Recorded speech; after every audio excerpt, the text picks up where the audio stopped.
അപ്പോൾ നമ്മുടെ പഴയ ഒരു കാലത്തിലോട്ട് പോകാം. നമ്മുടെ ഏഷ്യാനെറ്റിലെ കോമഡി സ്റ്റാർസ് എന്നുള്ള പ്രോഗ്രാമിൽ സീസൺ 1 ചേട്ടൻ്റെ ഒരു സ്കിറ്റ്, ആദ്യ രാത്രി എന്ന് പറയുന്ന സ്കിറ്റിൽ ചൂടുവെള്ളമായിട്ട് കയറി വന്നിട്ടുള്ള ഒരു അമ്മയുടെ ഒരു സീന്, അതിനെക്കുറിച്ച് എന്താണ് പറയാനുള്ളത്? കാരണം എല്ലാരെയും ഒരുപാട് ചിരിപ്പിച്ച ഒരു സംഭവമായിരുന്നു അത്.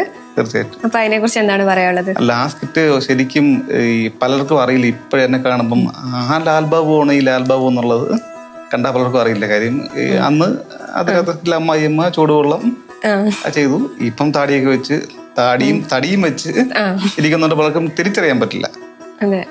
അതിന്റെ ഒരു അനുഭവം എന്ന് വെച്ച് കഴിഞ്ഞാൽ ശശാങ്കനാണ് എൻ്റെ സ്ക്രിപ്റ്റ്. ശശാങ്കൻ്റെ ഒരു ബ്രില്യൻ്റ് ആണ്. അതായത് ഒരു ഫസ്റ്റ് നൈറ്റ് സ്കിറ്റ് ദ്വയാർത്ഥമില്ലാതെ വേദിയിൽ അവതരിപ്പിച്ചു. അതിൻ്റെ അകത്ത് അമ്മായിയമ്മയായിട്ടൊരു ക്യാരക്ടർ, ശശാങ്കൻ്റെ അമ്മയായിട്ട്. അപ്പം ഈ അതിന് സംഭവം എന്ന് വെച്ചാൽ പല ആദ്യരാത്രി വീടുകളിലും ചൂടുവെള്ളം വേണമെന്ന് പറയാലോ അന്ന് ഹിറ്റായിരുന്നു. അതെനിക്ക് 10-13 വർഷമായി ആ സ്കിറ്റ്, 2010. അപ്പം ഇപ്പോഴും ആൾക്കാർ ഈ ആദ്യരാത്രി ഫസ്റ്റ് നൈറ്റ് സമയത്തൊക്കെ അന്ന് രാത്രി ചുമ്മെങ്കിലും അവിടെ വീടുകളിൽ തന്നെ ചൂടുവെള്ളം എടുക്കട്ടെ എന്ന ഡയലോഗ് പറയാറുണ്ട്. എന്നെ കാണുമ്പോഴും ആൾക്കാർ ചൂടുവെള്ളം എടുക്കട്ടെ ചോദിക്കാറുണ്ട്. അതൊരുപാട് സന്തോഷം. അന്നത്തെ സ്കിറ്റ് ഇന്നും ആൾക്കാർ ഓർക്കുന്നു എന്നുള്ള സന്തോഷം. അപ്പൊ അന്നത്തെ ആ ഒരു കാലഘട്ടത്തിൽ നിന്ന് ഇപ്പോഴത്തെ ഒരു ഇതിൽ വന്ന് നിൽക്കുമ്പോ തിരിഞ്ഞു നോക്കുമ്പോ എന്താണ് തോന്നുന്നത്?